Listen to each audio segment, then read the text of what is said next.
მოგესალმებით ჩემს YouTube არხზე, მე ვარ ეთო, ინგლისურის მასწავლებელი და დღეს განვიხილავ მსახიობი, ბრიტანელი მსახიობი კლაუდია ჯესის ერთ-ერთ ინტერვიუს. Ვინც ბრიჯერტონს უყურებთ, დარწმუნებული ვარ, რომ ჩემსავით თქვენს ძალიან გიყვართ ეს პერსონაჟი. თუმცა თვითონ ამ მსახიობის შესახებ ძალიან ცოტა მიცის, რაც ლოგიკურია, იმიტომ რომ როგორც ვიცი, ესე მასშტაბურად მხოლოდ ამ სერიალში გამოჩნდა პირველად. ეტყობა კიდეც, იმიტომ რომ she's not media trained at all.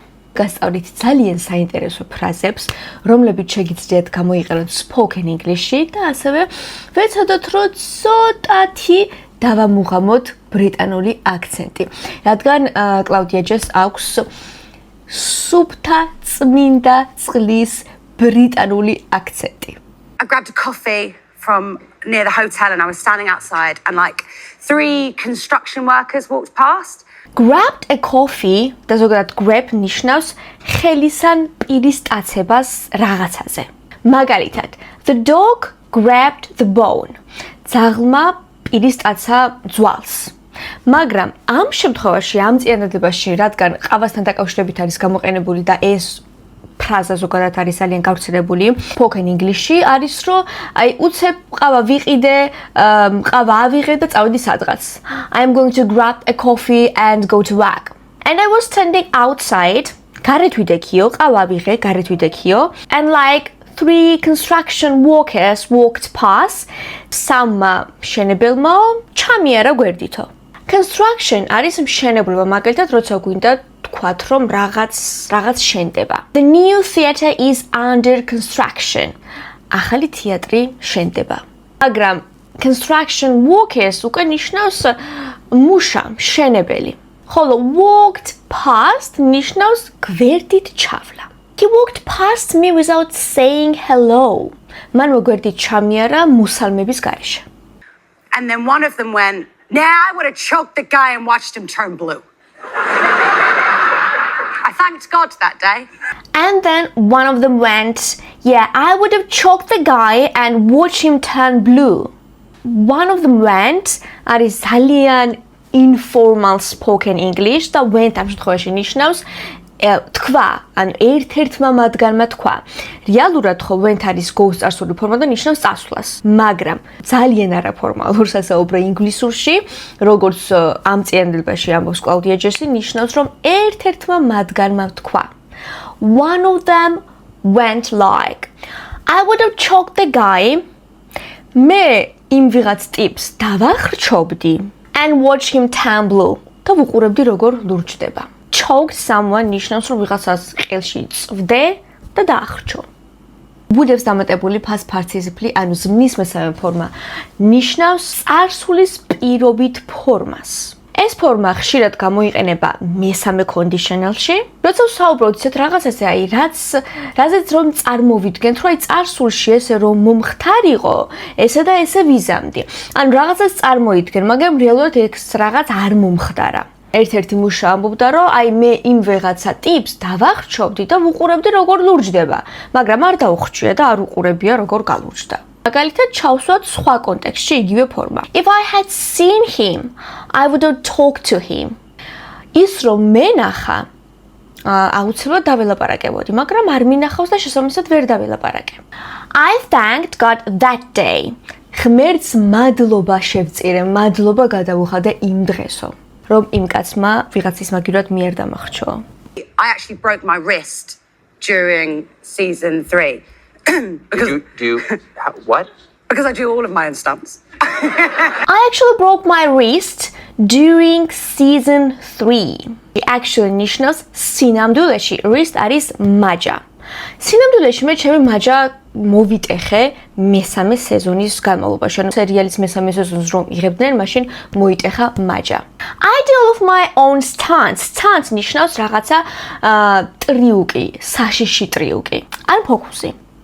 და კლაუდია ჯესი ამბობს, რომ მე ვაკეთებ ჩემს საკუთარ ტრიუკებსო. სავარაუდოდ აქ იმას გულისხმობს, ზოგადად ხომ მსახიობებს დუბლიორები ყავთ, რომლებიც ასრულებენ მათ მაგივრად გარკვეულ საშიშ ტრიუკებს, რომ თავარსახიობს რაიმე არ მოუვიდეს. და ამ შემთხვევაში კლაუდია ჯესი ამბობს, რომ მე მაგრამ მოვიტეხეო, იმიტომ რომ მე თვითონ ვასრულებ ჩემს საკუთარ საშის ტრიუკებსო, ვითომ დუბლიორი არ მყავსო. Did you literally hurt yourself on set? Yeah, but I'm an idiot. It's my own fault. Did you literally hurt yourself on set? მართლა დაიზიანე საკუთარი თავი გადასაღებ მოედანზე? Hurt yourself ნიშნავს საკუთარი თავის დაზიანება. საკუთარი თავისთვის ზიანის მიღენება. ხოლო on set ნიშნავს გადასაღები მოედანი. It's my own fault. აქაც. On გამოიყენება ემოციის გასაძლიერებლად. Fault არის დანაშაული და ამბობს რომ it's my own fault. ეს ჩემი საკუთარი დანაშაულია. ქართულში ამას ვიტყოდით რომ ეს ჩემი შეცდომაა, ჩემი დანაშაულია და არა ჩემი საკუთარი დანაშაულია. მაგალითად, sorry it's my own fault. მაპატიე, ჩემი შეცდომაა, ჩემი ბრალია. It's not your fault. ეს არ არის შენი ბრალი, არ არის შენი შეცდომა. To celebrate everybody's good mood, I did a high kick. A celebratory high kick. To celebrate everybody's good mood, I did a high kick. ყველას კარგი ხასიათი რომ აღმენიშნაო, high kick გავაკეთეო. High kick არის ეს მოძრაობა. Celebrate არის აღნიშნა და good mood არის კარგი ხასიათი. როგორ შეგვიძლია ვთქვათ, კარგი ხასიათზე ვარ, ან ცუდ ხასიათზე ვარ? ეს ცოტა ტრიკი ფრაზა არის, იმიტომ ყველას ეშლება რომელი უნდა გამოიყენონ in to on. ამ შემთხვევაში უნდა გამოვიყენოთ in. მაგალითად, she's in a good mood today. ის კარგი ხასიათზეა დღეს. I'm in a bad mood. მე ცუდ ხასიათზე ვარ. ანუ ვამბობთ in a bad mood, in a good mood და არა on.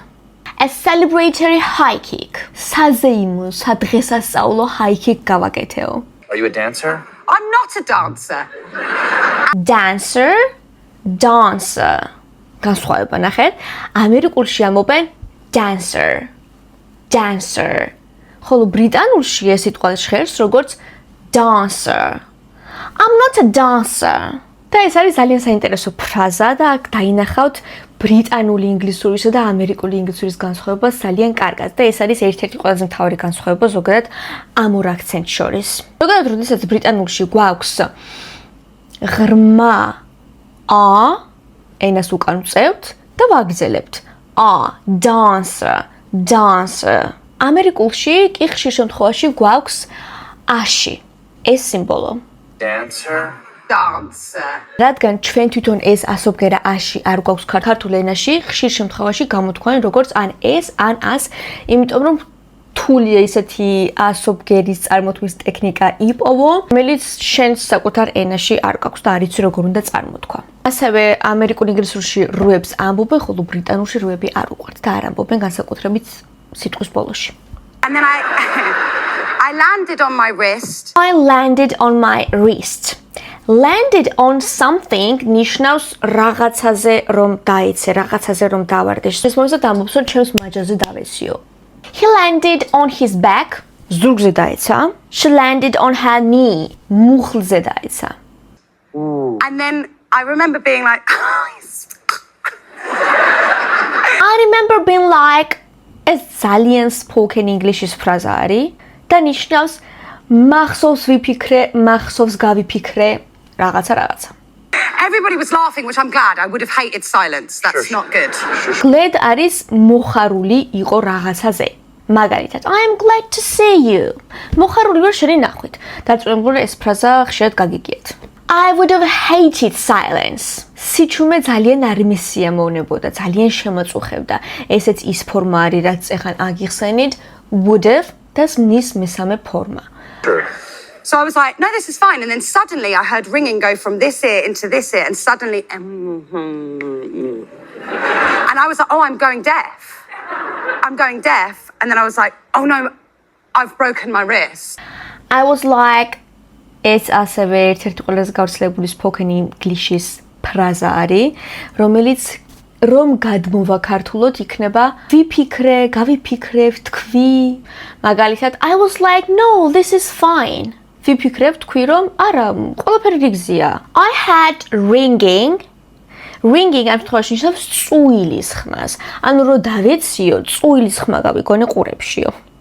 And I thought, oh, I'm going deaf. deaf არის ყრუ და going deaf ნიშნავს ვყრუვდები. I'm going deaf. And they had to make a muff. They had to make a muff. Muff არის ეს. ბილი ხშირად რაღაც თბილი ბეწვისგან გაკეთებული, რომ ხელები გაითბო ზამთარში. Is there such a thing or did they just make it up? No, we just made it up. We were like, it's the summer muff, of course. Is there such a thing ნიშნავს, ანუ ეგეთი რაღაც მართლა არსებობს? მართლა არის ეგეთი რაღაც? Make something up ნიშნავს რაღაცის შეთხსვა, რაღაცის გამოგონება. Did you make that story up? ეს ისტორია გამოიგონე? I'm not making it up. არ ვიგონებ. თუ მოგეწონათ ვიდეო, დალაიქეთ, გამომიწერეთ, რადგან ძალიან ბევრი საინტერესო იდეები მაქვს, როგორ შემიძლია დაგეხმაროთ ინგლისურის სწავლაში. დამიწერეთ კომენტარებში, შემდეგში ვისი ინტერვიუ განვიხილო. კარგად!